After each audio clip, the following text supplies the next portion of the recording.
Hi, it's Jacqueline. It is Wednesday, the 23rd of April, and I hope you're having a great week leading up to what I think is going to be a green light new moon, a very nice new moon in Taurus. And that's going to happen on Sunday, April 27th at 12:31 p.m. Pacific. So that's what we're here to talk about this new moon.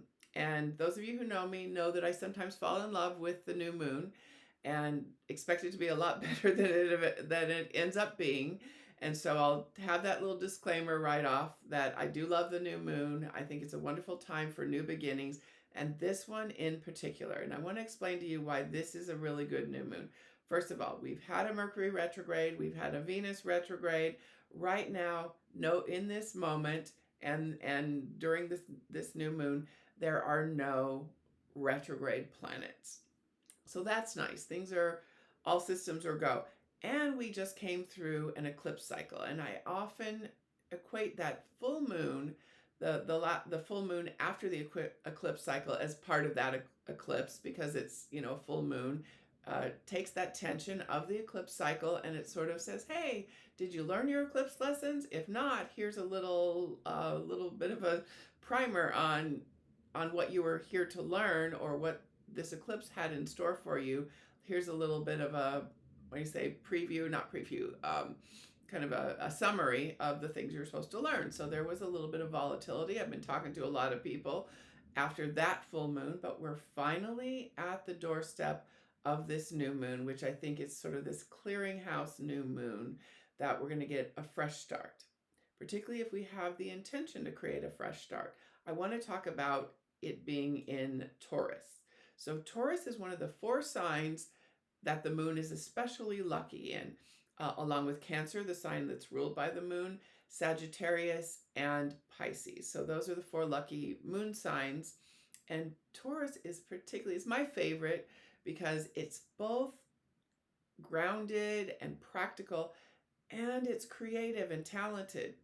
Taurus is the sign of talent. So what talents do you want to showcase right now? What part of your big dream, your big vision relies on these talents, right? If you're an artist, it's a wonderful time, but also if you're a banker or a financial planner or someone who deals with money, because that's another Taurus thing. Taurus is the sign of money. It's ruled by Venus, which is the planet of love and money. So all good things. Jupiter is the big benefic, the greater benefic, that bestows the most benefits. But Venus is the lesser one, but it's a very nice planet. It's diplomacy and tact, and it's beauty, it's truth, it's justice, it's all these wonderful things. And it's more earthy. It rules two signs, Taurus and Libra, and it's more earthy, grounded, and practical in Taurus. So Taurus is kind of like natural beauty, whereas Libra is kind of like a lot of makeup and a lot of stage dressing and all that. So there's different, and Taurus is kind of like a natural justice and a natural sort of in harmony with the universe kind of way of looking at that. So let's talk about, well, one of the things I want to say is I use this book a lot, the Sabian symbols, or an astrological mandala. And this was something years and years ago. An astrologer sat in Balboa Park and visualized for each degree of the zodiac, even though they're like 1 degree ahead of us, because there's really, it goes from 0 to 29, and they start at 1 degree, but that's a technicality. So for each degree of the zodiac, this intuitive, this psychic, thought or envisioned something like a different symbol. And the symbol for this new moon, where the sun and moon are cozied up together in Taurus, is a fully decorated Christmas tree. So the keynote here is the ability to create inner happiness in dark hours. Now that means a number of different things. Some of us, myself included, think this might be a particularly dark time in the political landscape of the United States in particular, but of the world.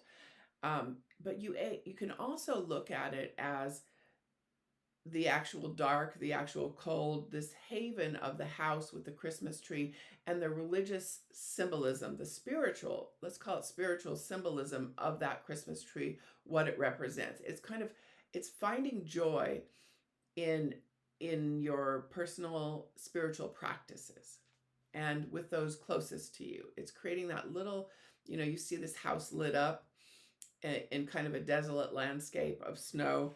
And another thing, what it says, oh, another thing that caught me in reading this, faith in in a transformed future. So that's also about visualization, your grand vision, seeing into what do you want to start, kick off, renew your commitment to during this new moon, because it's a wonderful time to do that.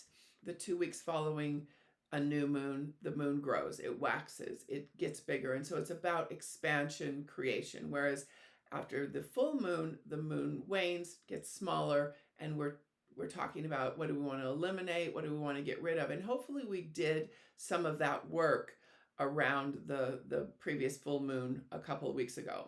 I talked about that in my last video. So hopefully we did a little bit of cleaning, clearing, decluttering, emotionally, spiritually, getting the garbage out. And now it's time to build. Now it's time to go forth into the world and work with our big vision.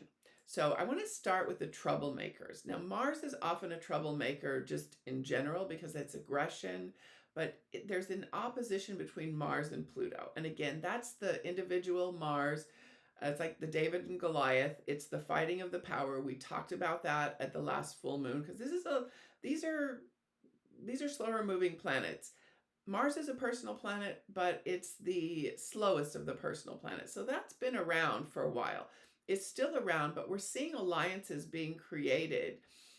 So say you're at work and you have a terrible boss, but there's alliances being created and formed where it's not whether you want to topple the boss, which could be a worthy goal, or to just create better working conditions or whatever it might be. You can do that because there's new alliances forming with the other, I want to call them outer planets or heavy hitters. So we have that, and that's all been going on for quite a while. It's like there's this building energy of it used to be more competitive, and now things are coming together a little bit more.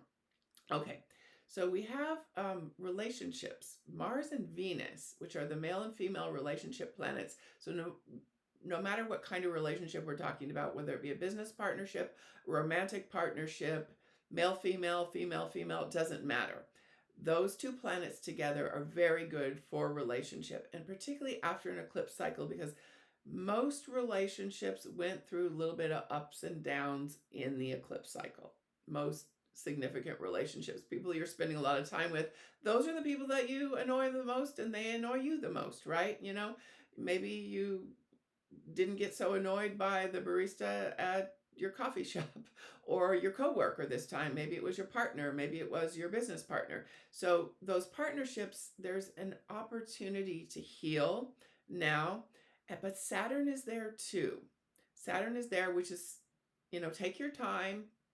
Don't blurt out anything for the most part. It's in Pisces. And so there's a little bit of a looking back and saying, okay, this happened. No, this happened. So try to stay out of that realm of revisionist history, that sort of thing, being a little bit creative with the truth, because that Pisces is often prone to that. But at the same time, if you govern yourself, you govern your responses, you take a step back when things get heated or have the potential to get heated, it should be all right. Things should go all right. What else was I wanting to say? That's love and money. So again, Venus being the planet of love and money, there's healing possible in both of these areas. Maybe you spent a little bit too much during the eclipse cycle, or your finances took a hit for whatever reason, job situation changed. It's a time where that can be healed too. A new job can certainly be gotten during this time. It's a really good time to be looking for new employment or looking for a new way to express yourself in the world. So we like that. What else do I need to say about this one? I mean, it's pretty good. Like I said, the only two aspects that I'm even concerned about is that Pluto and Mars. So it's like, don't go shooting your mouth off to the boss. If you want to do that, make sure it is scripted. Make sure it is something that you plan to do, right? Make sure, even if it seems like it's off the cuff, that it's not coming from the emotions. It's not coming from the anger, especially because that's what we get from Mars. And then again, that Venus and Saturn being real close together, that can sometimes put restrictions on relationships. And sometimes relationships will really benefit from restrictions and maybe less time together or more quality time, things like that. We've got a nice conjunction between Venus and Neptune on the other side of things, which is really good for true love. It's really good for um, envisioning together with your partner. So I would suggest bringing your partnership, whether it be business partnership, best friend, whatever, um, or romantic partner, into the conversation about the grand vision. Get on the same page.